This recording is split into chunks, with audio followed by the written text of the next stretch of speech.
जिनकी वफादारी और जिन्होंने जिस तरह नवाज शरीफ साहब का साथ निभाया, मेरे ख्याल है बहुत सारे लोगों के लिए उन्होंने नई एग्जाम्पल सेट की है और वफादार हैं पार्टी के भी, नज़रिए के साथ भी।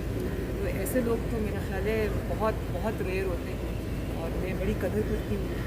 मैंने उनके साथ काम भी किया है, इलेक्शंस इनके साथ कैंपेन्स मिल के लड़ी। मेरी वालदा का जो इलेक्शन था, मेरे वालिद का जो इलेक्शन था, उसमें जिस तरह से इन्होंने मेरा साथ दिया है, मुझे सपोर्ट किया है और पार्टी के लिए जिस तरह दिन रात काम करते हैं, मेरा नहीं ख्याल कि ये लोग इनका कोई भी पैनल। अच्छा मैडम, यहाँ पर जो एग्जामिंग हो चुकी है तकरीबन, लेकिन वो जो नाम है वो पाकिस्तान तहरीक इंसाफ में शमूलियत इख्तियार कर चुके हैं। क्या इस वजह से हुकूमत जो है वो नाम नहीं उनका सामने ला रही? कल जो ऑफिशियली प्रेस रिलीज़ भी जारी की गई है हुकूमत की जानिब से, उसमें नाम नहीं लिया गया। मेरा ख्याल है कि जो भी नाम है, कोई छुपा रहा है या नहीं छुपा रहा है, अब कोई बात नहीं छुपी रहेगी, वो सामने तो आएगा। मैडम, जो सियासी हालात एग्री हैं कि फ्रेश इलेक्शन होने चाहिए, वोट को इसे देनी चाहिए, आप समझते हैं कि आपका सिंपल जो आपका सिंगल इंडिविजुअल कैपेसिटी में पूरी नून लीग को आपने खड़ा किया है, जिंदा रखा, आप समझते हैं कि ये आपके बयानी की दूसरी सियासी जमातों को भी सपोर्ट मिली है? मेरा ख्याल है कि ये तो अब सियासी जमातें नहीं, ये तो आवाम का बयानिया बन गया है।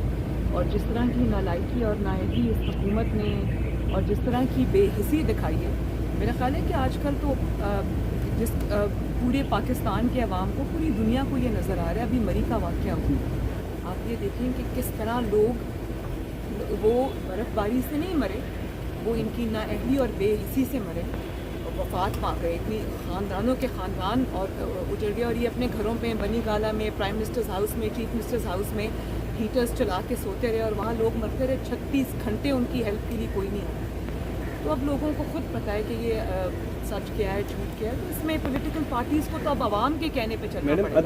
मेरा ख्याल है कि जो भी नाम है, कोई छुपा रहा है या नहीं छुपा रहा, अब कोई बात नहीं छुपी रहेगी, वो सामने तो आएगा। मैडम, जो सियासी हालात हैं, छोटा सा एक आपका जो बयानिया था, आज तमाम पॉलिटिकल पार्टी उस चीज़ पर एग्री हैं कि फ्रेश इलेक्शन होने चाहिए, वोट को इसे देनी चाहिए।